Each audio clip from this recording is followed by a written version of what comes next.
I didn't have my own coffee shop. And after Katrina, it was 10 years after Katrina. This building is owned by the city of New Orleans. And I opened up my first coffee shop. My first coffee shop was a stall here at Roch Market. And then from there, I grew that coffee shop into a couple of different locations. And then, of course, if you remember COVID, that changed a lot of things for a lot of people. And the lease for this building came available. And I've been leasing the building now for about 2.5 years from the city. And I've been putting vendors in and getting stalls and stuff filled and things. Because, I mean, I've been around here for 13, 14 years now at this point. So, you know, I know the building well, and, you know, I've got a good contact group of various food people around just from being in the food business in New Orleans for 20 years. So I've been able to, you know, really kind of piece that together. So it's been fun. But that's my business in a nutshell, but it's a few different ones. Got it. So Roch Market is 150 plus years old, and it's in New Orleans. Yeah. Yes. I mean, like when they're that old, they kind of take on a life of their own, right? Oh, for sure. There's no question about it. St. Roch, when you say a life of its own, that's exactly it. I don't feel like this is my business. I kind of feel like I'm its caretaker at the moment. You know, I'm a footnote in its history. But yes, it's been around for 150 years. There's only two public markets in New Orleans that the city still owns, because prior to restaurants and grocery stores, the way a city like New Orleans that's old would have had to feed its population is from public markets. So the French market, of course, is the other public market with Café Du Monde, all that type of thing that lots of tourists are very aware of. And of course, St. Roch, we're number 2, and of course, certainly, you know, on the tourist radar as well. But we're an indoor, you know, food hall more concept than the open market that this building once was. I'm sure the people listening to this typically go to New Orleans every July for Tales of the Cocktail. Does anything change? No. Yeah. Is the only difference that people think that they understand the city? Yeah. It's funny. It's like we go to New Orleans once and we're like, oh yeah, we know New Orleans, but it's like it's unknowable if you lived 10 lifetimes there. Oh yeah, no. New Orleans has. I mean, you live next to New Orleans history. You know, everywhere you look, there's tons of history and tons of stories, and just because of its longevity, so many people have just walked through these halls. The columns that you see behind me here, I've got them decorated for Mardi Gras right now. It's carnival season here. But right, those columns, they were part of another market before they were moved here to build this market 150 years ago. So they were part of a market over on Canal Street before they are holding up this building. So but yes, to know New Orleans it's just the history is so much deeper than anywhere else I've ever been in America. Yeah, for sure. So how do you manage a multi-vendor marketplace? What's in it for them? What's in it for you? How does the business side of that work? So the way I work it, this particular one is that their rent is a percentage of the sale. There's a minimum, there's a floor, and a percentage of the sale. And for that, they get, for that percentage of the sale, all the communal areas we take care of. So all of the dining room you see behind me, the restrooms and stuff. We have a bus staff, a service staff, a dishwashing staff, and we provide all the dishes, we provide all the plates, and so the vendors just put their food on the plates so they can focus, you know, really on putting out good food, and we kind of do all the, you know, the market management takes care of all the making sure the grease trap is you know, changed and make sure the plumbing's working and kind of all those things where they can focus on the food. So that's kind of how we do it. Definitely, you know, the vendors, we could get more artistic, creative vendors that are doing interesting dishes. and they can focus on that. We can focus on the operations and then strengthen numbers. We have 13 different restaurants in this room. So no matter what you want, no matter what you're interested in, how many times will you go out to eat and you say, what are you in the mood for? What are you in the mood for? I don't know. I'm kind of feeling like tacos. Well, shit, I was thinking about sushi. Then let's go to St. Roch. Like it's just a great place to, because a lot of times when you go out to eat, you just want to be together with people. And this is a great environment for that. Huh. That's really interesting. I mean, there's a couple examples of that. I live in New York City, so like we have like Time Out Market, Time Out, yeah, and Italy and a couple other multi-vendor yeah. marketplaces. And it seems, and I've built a couple of myself. What's that? Yeah, I was gonna say Italy is more, they own it all, they operate it all. Owned, yeah. Right, where Time Out is much more as a better example of what's going on here, like that they have their staff crew and all the different businesses are totally different businesses. Are there businesses inside of Roch Market that operate kind of a satellite location inside of Roch Market, and then have a full brick and mortar somewhere else? Okay, at the moment, I'm thinking about that. At the moment, no, but besides of course, my coffee shop that I opened up here is still here, and I have other coffee shops.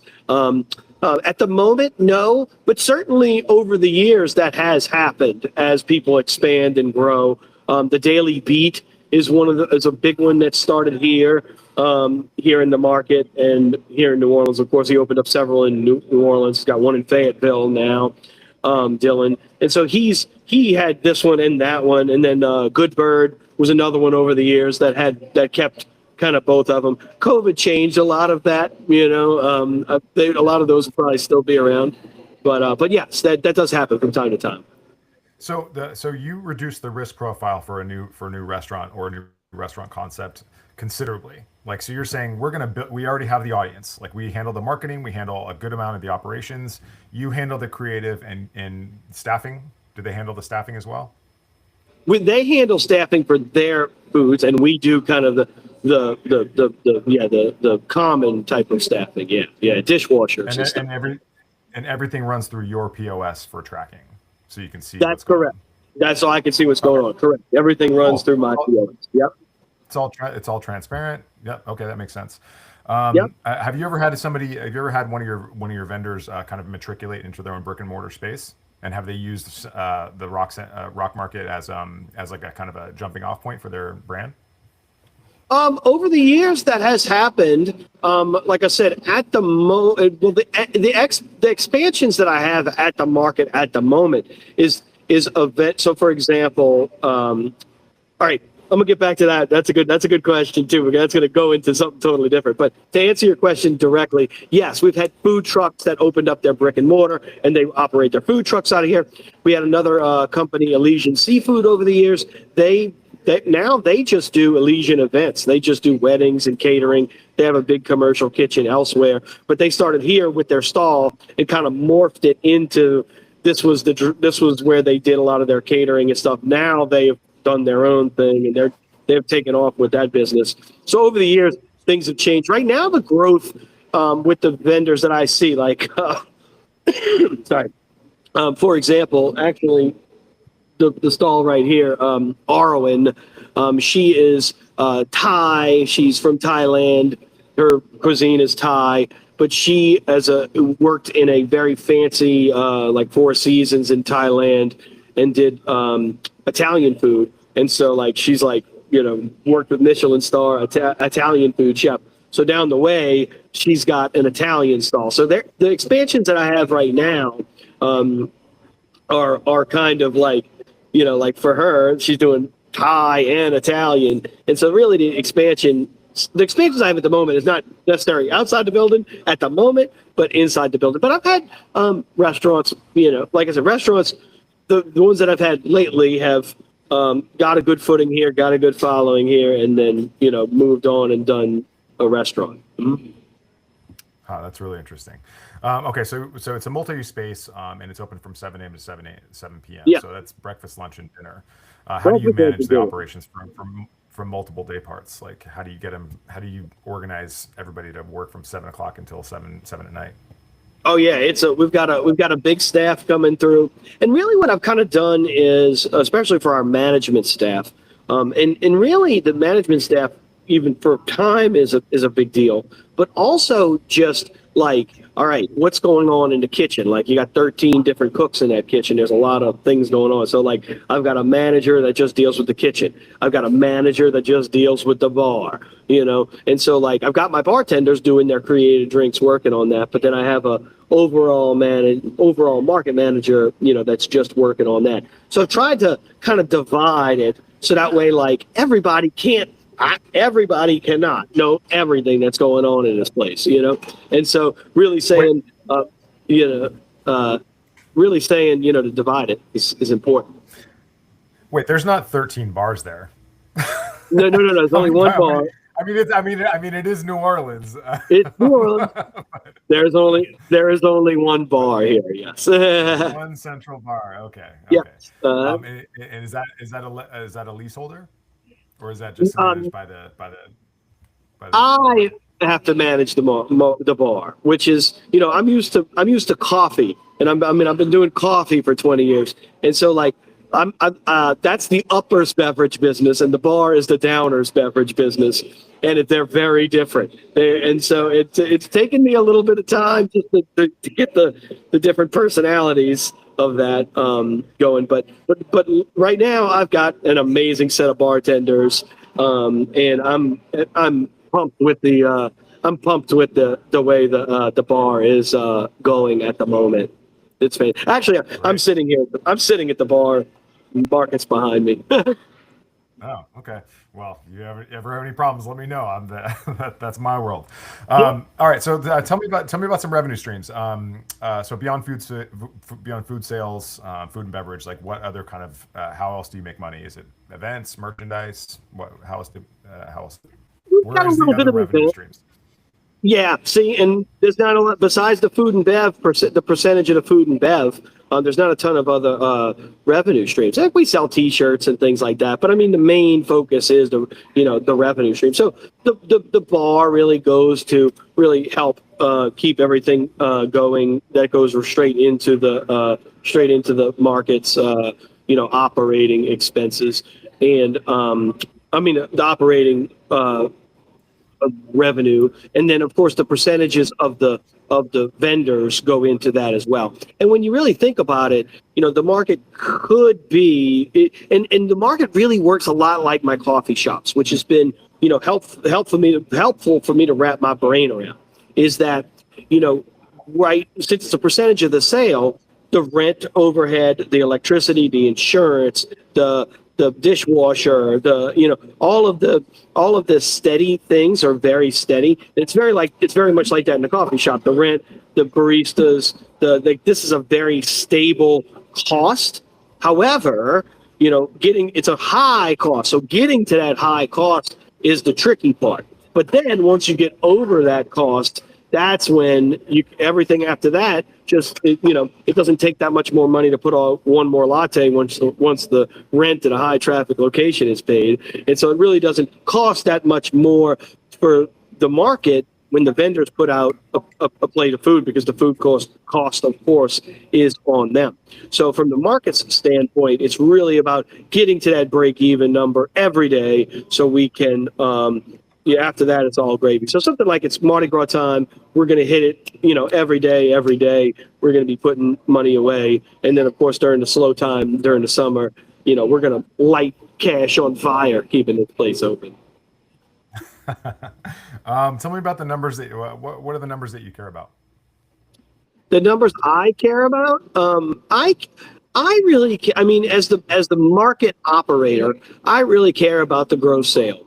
Gross sales sort of, solve all worries. And for me, as long as if that gross sale number's high, I want the vendors to get above their minimum. I want them to be successful. I want them to be rolling. So I want those gross numbers to be high, and of course, I want the next numbers to be high. what vendors can, and like, so for me at the coffee shop, and one of the reasons I'm sitting here today as the operator at the market is because I was a coffee roaster. I was supplying coffee to coffee shops. So I sold a ton of bags of coffee. So people coming in might be coming in for breakfast, might be coming in for dinner or whatever, having a cup of coffee and going, man, I really like this cup. Let me start buying my coffee from here. Or I'm visiting New Orleans. Let me take a bag of coffee, take a bag of coffee home. So I was able to kind of make that additional sale here at the market. And I think that's what I encourage all the other vendors to do, is to really kind of get that gross sale up by not just putting out a great plate of food, but hey, man, I love this. Like, why is this so? I make my own hot sauce, or I do my own peach preserves in my brisket sandwich, or whatever. So really, those like add-on things, those things that the vendors can do as their creativity, and sell those additional things are really a great additional revenue stream, because they're buying,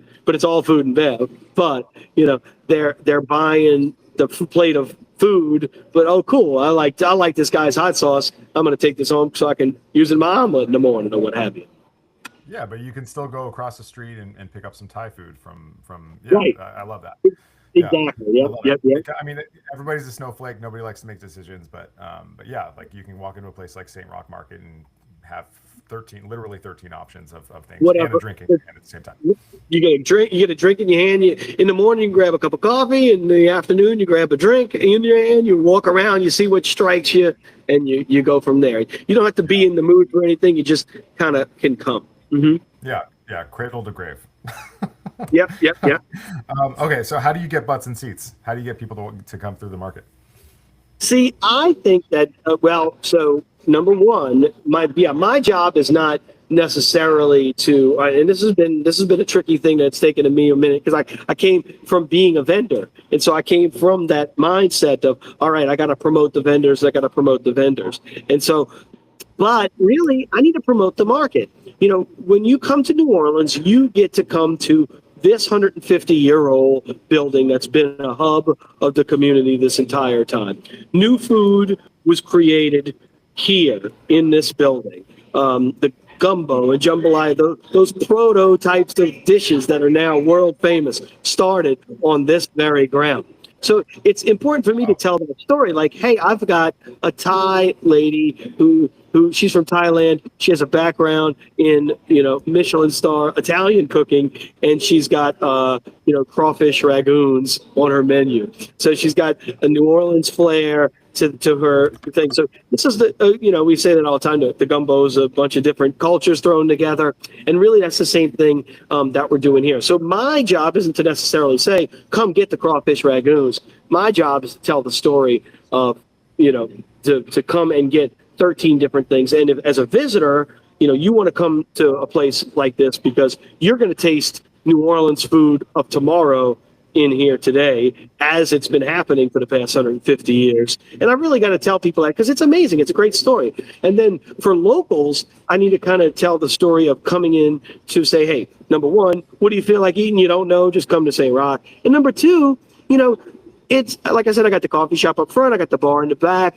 Come in for a cup of coffee, come in for a drink, and see who's here. Oh, hey, how's it going? You meet up with people, you meet friends, and it becomes that community kind of third place, gathering place, which is what coffee shops are great at. And so I lean into that heavily with the market because we're such a centrally located location here downriver, and it's a place where, I mean, when there's a mayoral election or any kind of like council districts and things, the events are here. This is that community hub space. So it's kind of like come in, see who's around, shoot the breeze with your neighbors, hang around, get a drink, and if your things are going well, grab some dinner or whatever, and just come to St. Roch to be it. So I have to really tell that story, and I have to let the vendors tell the story about how great their food is. So I've been getting better at that over the years. Good. So I mean, so it's busy. Is the business really consistent, like year in and year out?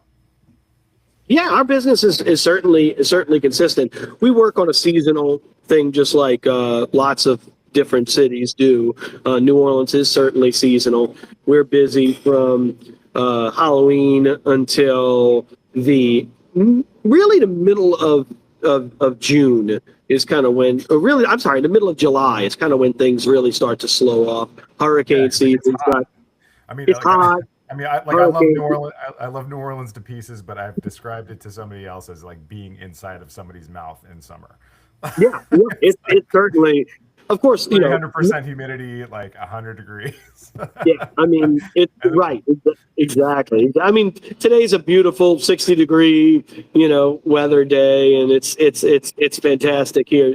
So this right now is the time people want to be here and enjoy it. So we definitely have a seasonality to the market and to really all hospitality in New Orleans.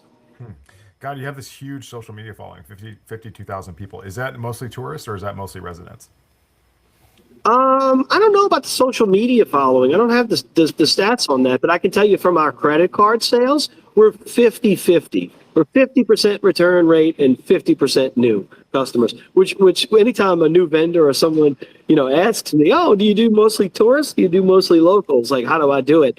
I'm like, man, you're going to hate the answer I'm going to give you, but it's 50-50. It's half locals and half tourists. That's an interesting number that I would love to hear more about. Like that's a data point I think is fascinating. A lot of people don't even keep track of that.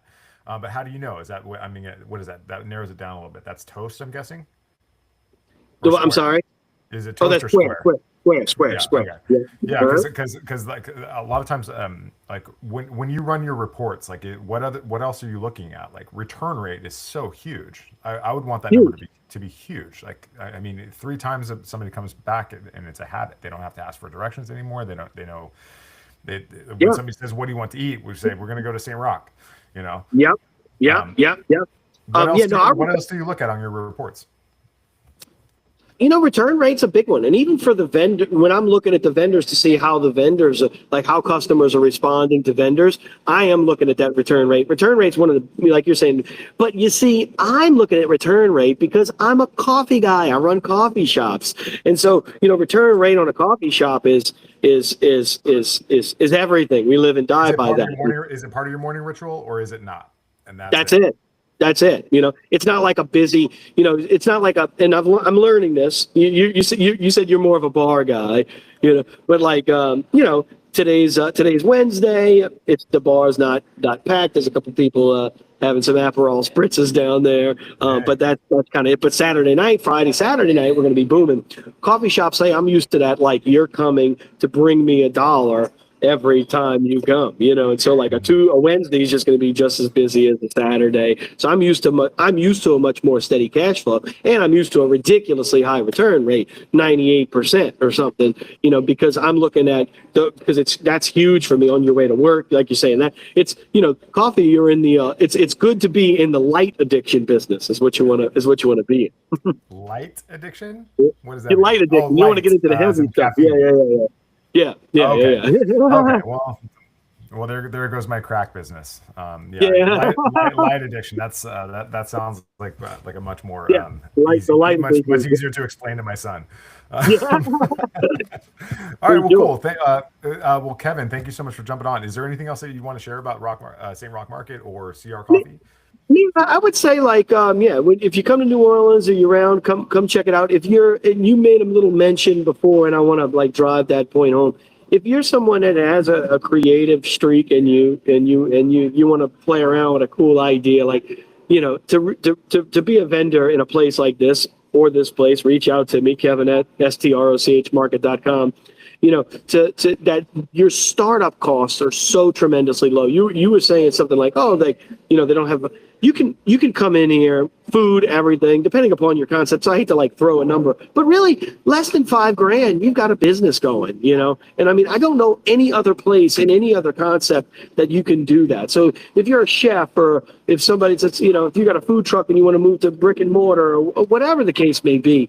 To start your own brick and mortar place and to get the gravitas that this building has. Because when we get a new vendor, we get a newspaper article about it. People talk about it. Like it's something that's a big deal. So you get instant recognition around town. You get the thing. You get you get low startup costs. So something like this really is attractive if you've got the tenacity and the go and the gumption to get it done, definitely this type of business model is great for you.